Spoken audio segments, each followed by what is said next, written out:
The following is an encore presentation of stories from the Dooralong Transformation Centre. We're joined in the studio by Dwayne. Dwayne is living at Dooralong at the moment, aren't you, Dwayne? Thank you, Phil. Yes, I am. You've been there for not very long. No, not very long at all, but that's okay. Yeah, so he's a relative newcomer. So we're going to have a chat to Dwayne and see what makes him tick and see what's led him to Dooralong and what his hopes for the future are. But we're going to start by turning the clock back, if we can, Wayne. I don't know, let's start. What sort of childhood did you have? It was a mixed childhood, Mixed? of good and bad. I had a good father. Yeah. He had his issues. Mm-hmm. So I don't want to put any emphasis that my dad is bad. But yeah, it's sort of like I grew up in a violent home. Violent? Yeah, violent home. My dad was very aggressive. I just said on the morning show that when I was 19, I went to a Christian home and I cried. Not because I was sad, but because I seen love there that I'd never seen as a kid. I seen my dad throw plates at my mum. Yeah. I seen my mum throw plates at my dad. I seen my dad bash my mum with stools with his fists, and I felt powerless to stop it. Yeah. As a little kid. So I used to hold my sister's hand and we'd try and beg him to stop, and he wouldn't. So what age were you, Dwayne, when this was going on? Actually, I haven't put a finger on it, Phil. But you were young. Oh, I was very sister? young. Yeah, very young. Maybe 5. Oh, wow. Yeah, maybe 5. And that was the atmosphere that you grew up in? Oh, it's very volatile. Very volatile. My dad drunk a lot. Yeah. And alcohol brings the best out of no one. No, that's right. So he'd drink and then he'd become violent and take it out on your mum? Yeah, absolutely. Yeah. Did he ever take it out on you or your sister? Oh, my sister couldn't sit down for 5 days at school. Is that right? Yeah, that was in 3rd class. She was black and blue all over. Yeah. I remember one of the first prayers I ever prayed was God kill him, which is not a very nice prayer, but I remember he came in and flogged my little baby sister in a cot. I begged her to stop crying, and my dad was getting aggressive, and I knew what type of man he was, so I begged my sister, please stop crying, and he came in and just started. She was in a cot. Wow. You know, with nappies on, and he gave her a good flogging around the legs, and that really broke my heart. So one of the first ever prayers, I'm like, God, if you're there, take him away. Take him away, please, because he doesn't belong here. That's evil. Right. That's an unimaginable sort of atmosphere to grow up in. I mean, it must have had such an effect on us, on a small boy. Yeah, it absolutely did have a big effect. Yeah. Even when in jail, I went to hang myself. And God came to me, and I heard that God is a father, but I had a distorted image of a father. Yeah. I had a father that was violent, he was aggressive, he was abusive, and so when I got told that God was a loving father, I just found it very hard to believe. That's right. Somebody was saying in church that I go to last Sunday that this coming Sunday is Father's Day, but for some people that's a really hard time. Their image of fathers isn't a good one. Yeah, it's a distorted image. Distorted image, yeah. So you were a young boy, you were growing up in a violent situation, you and your sister. How are things at school? Hard, I would imagine, when you've got that home life. Oh, it was very hard. I looked at my report cards when I was older, and it said that I'm very distracted, and I guess you would call me special, you know. Like, I was special because I was very traumatised as a kid. I was broken, I was beat down. And, you know, I was suicidal at 11. Is that right? Yeah, which is very sad. My mum didn't want me to go to Mount Druitt High School, so she sent me to Arthur Phillip in Parramatta, just so I wouldn't go to Mount Druitt. Yeah. And I used to want to jump off the old red rattlers, the ones that the doors could open and they'd stay open. I had like a mindset of like, this life is no good, it's cruel, it's so I wanted to die every day, you know, and it's been a long, painful journey. Yeah, and look, I'm just going to interrupt at this age to say that if we talk and we raise issues for you that are uncomfortable or that issues, feelings that you just want to talk about, ring those wonderful people at Lifeline, 13 11 14. They're there 24 hours a day, 7 days a week, and they'll be very happy to talk to you about anything that's troubling you as a result of, you know, Dwayne's issues. He's growing up, he's a young boy, he's living in a violent sort of domestic violence situation. Things at school are not going so well, not surprisingly. How did you cope? What did you do to get by day to day? You say you're 11, you don't want to be here, but you didn't take your life. What kept you going? It's quite funny. When I look back, there is a good story in it, there's evil out to get me, yeah, absolutely, from a very young age. But I see God working in that and through that. Now that I look back, you know, it wasn't good that I went through it, but God is so good that he can make things work together for good. Yeah. So what happened as a kid is I always wanted to kill myself, yeah.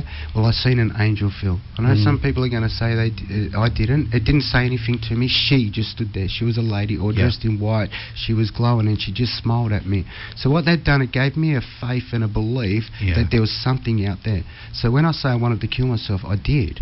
But I didn't take my life because I'm like, what happens if I go to a worse place? Right. So that kept me safe there. And I heard you talking earlier. You were saying that when you were quite young, 11, I think you said it was, when you sort of introduced to drugs. I was 12. 12, yeah. I was 12. I was in year 8. I started school earlier because my birthday's in March. I started year 7 when I was 11. Year 8, I was 12. I went to Bibble High School, which is next door to Mount Druitt, part of Mount Druitt suburb. Yeah. And my mates took me to a party. Okay. At 12. Yeah. Drinking, drugging, stuff like that. Now, I didn't want to have alcohol because I'd seen what it done to my father. Yeah. But they pulled out marijuana. And they started smoking out of a bong, that they call it, and they said, my turn. And I said, no, I don't want it. Well, we got into a debate and an argument because I'm like, that'll kill you. And they said, no, it won't. And I said, yes, it will. And they said, who told you that? And I said, my mum and dad. Because I had an uncle that was a heroin addict and smoked marijuana that used to live with me. And so I used to see syringes and marijuana. I even seen it in my dad's cupboard. So when they said that, you won't die, and they said my mum and dad said that, they said, I bet your mum and dad told you that Santa Claus was real too. And I said, you know what, they did. And I seen that as the first big lie of hypocrisy. Like, you're telling me to do one thing, yet you're doing another. So this thing ain't going to kill me. So all my they're mates going to are lie about Father Christmas, perhaps they're lying about the drugs as well. Yeah, well, all my mates were laughing, Phil.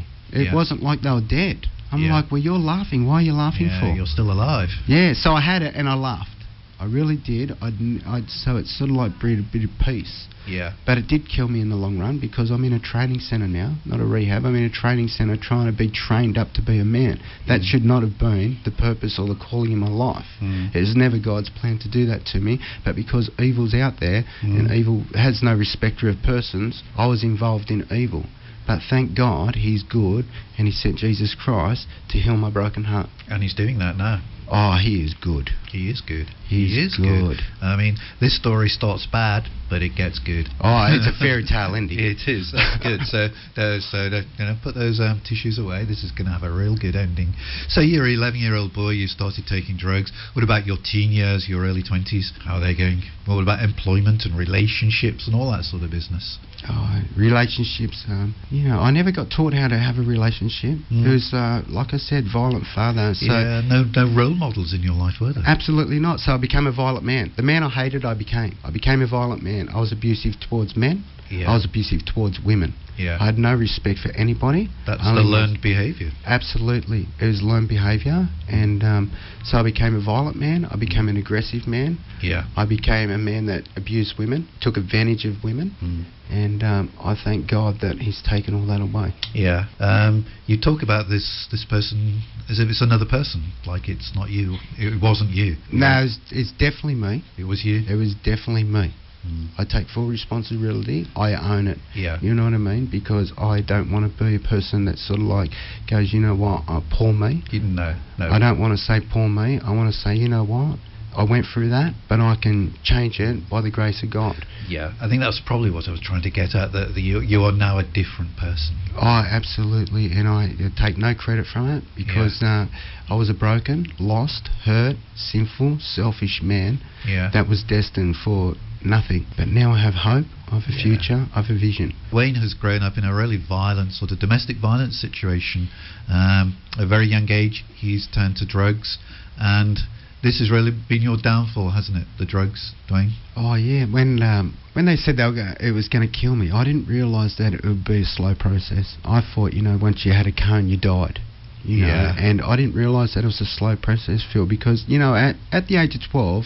I had 84 trophies for soccer. Now, I don't say that because, I counted them. I jumped all over them at 16. I jumped on them one by one and counted them as I jumped on them in pain because, I had potential. I played with Craig Moore. who captained Australia for the Socceroos. I was his captain when I was a young fella.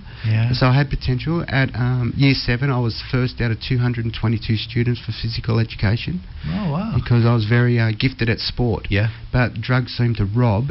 Not only that, it robbed my family, it robbed my relationships, it robbed my friendships, it robbed everything. So it has killed me, because I'm being trained up to be a man now. So it took away your relationship with your mum and your sister? No, my mum's a staunch woman. She's always been there. She hasn't given up. You know what I mean? She's still there. She's still there. She's still staunch. She still believes in me. She still hopes for me. And I just see just a great, love, staunch woman there. But it has put a damper on it, has ruined it. In addiction, my mum doesn't want to know me. But out of addiction, my mum truly will be there 100%. Yeah, that's good, isn't it? Yeah, it is great. And you were telling me off that your drug habit and the need to feed it, it's led you to bad places, it's led you to jail, and it's led you to sort of places that you really didn't want to go as a young boy. No, not at all. No, it hasn't led me to good places. It's led me also to mental hospitals too. It hasn't just led me to jail and boys' homes. It's led me to mental hospitals, like speed, and I see ice these days, and I see people paranoid. I spoke to a bloke at Dooralong last night that just come out of a psych ward, and I could relate to him, because I understand what it's like to be so afraid. And it's not really anything you're afraid of, it's just the drug messes with your mind so much. Yeah. You know what I mean? Yeah. That must be so scary. Oh, Phil, I've ran into churches and dropped to my knees in front of hundreds of people and cried and begged God, please help me, because I was that afraid. Yeah. I ran to a psych hospital because I was that afraid, but when I got there, I was sort of like just as afraid as I was. So I was always running, and I don't even know what I was running at. You're right, aren't you? This one cone, it didn't kill you instantly, but it is a living death that you're sort of describing, your life. Yeah, well, it's sort of like back in the garden with Adam and Eve. Yeah. You know, when God said, if you eat from that fruit, you will surely die. Yeah. You know, I have people today say to me, oh, they never died. I'm like, yeah, they didn't, but look at us today. You know, we have been dying, and it didn't kill me that day, but it has killed me. So are there any 11-year-old kids, or whatever age kids might be out there listening, or their mums and dads, and, well, particularly the kids, if they're tempted, because as you say, it's so pervasive, it's in schools, it's in youth clubs, it's everywhere, isn't it? So if tonight one of them is offered a cone, what's your advice, Dwayne? Advice? I really would just like to, I'd love to give him a big hug. Yeah. That's what I'd love to do. I'd love to just go, you know what? I know someone who loves you. Yeah. And I love you. Yeah. And you know what? It will kill you, and it will kill you slowly. You know, I sit up at the front at church now. I sit up at the front at roll call. I sit up at the front on the bus. Why? Because I want to be a nerd these days. I don't want to be one of the cool kids. Because you know what? All the cool kids I hung around are in jail or dead. So that's the advice I would give. That's pretty profound, isn't it? All the cool kids taking their drugs and doing the stuff, they're either in jail or they're dead. You know why they call marijuana a dope? Because you're very dope if you take it, Phil. It's not very smart, it's not very cool. We think it is because it's the way of the world and people are going down that path. But, my advice was to, make good decisions. Yeah. You know what I mean? Don't put yourself through this sort of slow death. Oh, you don't have to go where I've gone. I hope, and I hope that people can say, you know what, I see where drugs took this man, and I don't want to go there. Yeah. Sounds like talking to you that you've always sort of known God. God has played quite a big part in your life, even though you may not have had that relationship with Him that you have now. But you've always been aware of God. You say just a few moments ago that you ran into churches and things like this. So were you always aware that God existed? When I was a little kid, 7, my mum's a Catholic. My dad's an atheist, but my mum's a Catholic, and she got me christened by a fantastic Father Paul, and I went up to him as a little kid, 7 years of age, and said, Father Paul, what does this mean? He goes, I'm handing you over to God. And I thought that was pretty cool, Phil. You know what I mean? Yeah. God, who is He? I'm going to become His that day. So when we had the christening after party, I went up to my dad and said, Dad, where's God? And he goes, there is no effing God, and don't believe anyone that tells you. Well, right then I didn't go, yeah, there's no God. I went into my room and got on my knees and prayed. I said, God, please, I don't believe Him. Someone created the moon, the stars, all the animals. So you must be real. Please tell me the truth. Yeah. So I don't know what it was, but I'm sure grateful. I'm sure grateful. And He's pursued you, hasn't He, over the years? It's not giving up on you. Yeah, it's. I haven't pursued God. I was pretty content in my sin. Not that I was happy there, but I was content there. But when I worked out that, you know what, this God died for me. I remember being 16 and my cousin used to preach to me all the time, over and over, and I never heard one thing, Phil. But then one day she was just washing up with me, I was drying up, she said, you know what, Dwayne, God loves you so much that he died for you on the cross. And I just wept. I couldn't stop crying. It was only 3 words. God died for you.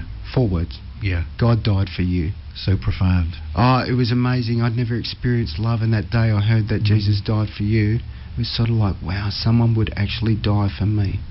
Yes, because the childhood you described and your sort of young adult life, that was perhaps the one thing that was missing. There was no love there, was there? There was love from your mum, but it was, you know, within the context of that really violent situation, there was no sort of model of love in your life. No, there wasn't. And I've got a sister now. She's stuck in drug addiction herself. Yeah. You know, still to this day she's out there, which is quite sad. But she used to play 2WS, love song dedications, and I used to hate it because I was like, I wanted to listen to my own music. Yeah. But I had to cop it, Phil, because I was the boy, she was the girl, she got it. You get it? You give in to them. Yeah, you get it, right?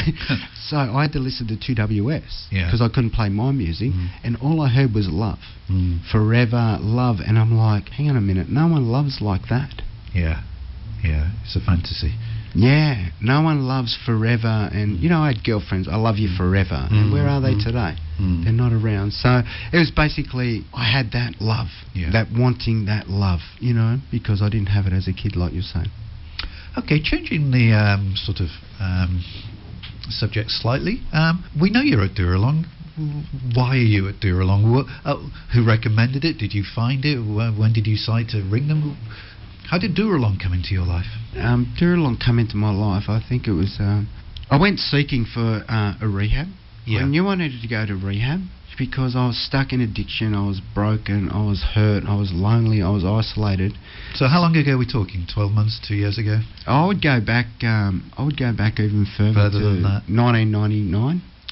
Well, I went to a rehab at Newcastle. I went to a rehab down in Sydney. I've had quite a few goes at trying to get free. Yeah. So what happened is I looked on the internet and I seen this beautiful place, X Resort.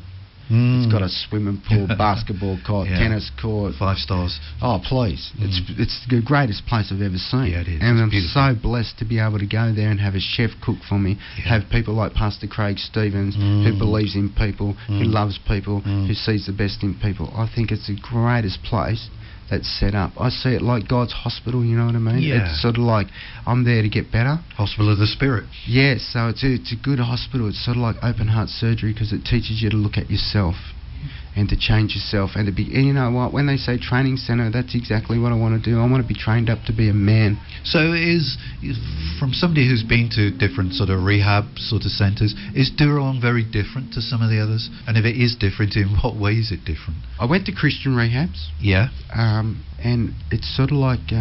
what I love about the Salvation Army and Dooralong is we go around speaking the God of my understanding.